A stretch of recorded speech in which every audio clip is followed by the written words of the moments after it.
దాదాపు 16 లొకేషన్స్ చెప్పాడు. 16 లొకేషన్స్ని మార్కింగ్ చేసి అక్కడ నంబర్లు ఏర్పాటు చేసి అక్కడ ప్రొక్లైనర్లు మనుషులను తీసుకొచ్చి 10 అడుగుల లోతు వరకు తవ్వుతూ ఉన్నారు.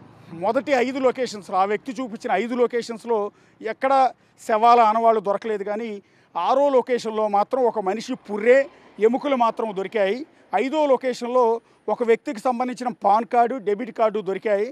ఆ వ్యక్తి గతంలోనే చనిపోయినట్టుగా తర్వాత ఎంక్వైరీలో తేలింది. సో ఇప్పుడు 6వ లొకేషన్లో దొరికిన ఆ పుర్రే ఎముకలను బట్టి అతను చెప్పిన దానిలో కొంత వాస్తవమే ఉంది, లేకపోతే ఇక్కడ ఎముకలు పుర్రెలు ఎందుకు ఉంటాయి అనేది ఇప్పుడు భావిస్తూ ఉన్నారు. సో అతన్ని తీసుకొచ్చి ప్రతిరోజు కూడా ఇక్కడ అతను చెప్పిన లొకేషన్స్ అన్నింటిలో కూడా తవ్వకాలు జరుపుతూ ఉన్నారు. ఇప్పుడు అతను చెప్పినట్టుగా నిజంగా 100 మంది ఎముకలు కనుక అక్కడ దొరికితే, అస్థిపంజరాలు కనుక దొరికితే ఇది దేశంలోనే అత్యంత దారుణమైన విషయం అవుతుంది, అత్యంత వివాదాస్పదమైన అంశం అవుతుంది. ప్రస్తుతం నేను ఇక్కడ లొకేషన్స్లో అసలు వాస్తవాలు ఏంటి, రకరకాల ఊహాగానాలు, రకరకాల ప్రచారాలు, రకరకాల విశ్లేషణలు ఎవరిష్టం వచ్చినట్టు వాళ్ళు ప్రచారం చేస్తున్నారు ఈ క్షేత్రం మీద.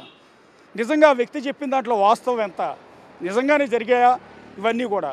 ఎందుకు అంటే ఇక్కడ దారుణాలు జరుగుతున్నాయని, 100 మందిని చంపేశారని కొంతమంది యూట్యూబర్లు రకరకాల విశ్లేషణలు కథనాలు ప్రసారం చేసిన నేపథ్యంలో వాళ్ళ యూట్యూబ్ ఛానల్ను కూడా క్లోజ్ చేయించారు, వాళ్ళ మీద కేసులు కూడా పెట్టించారు.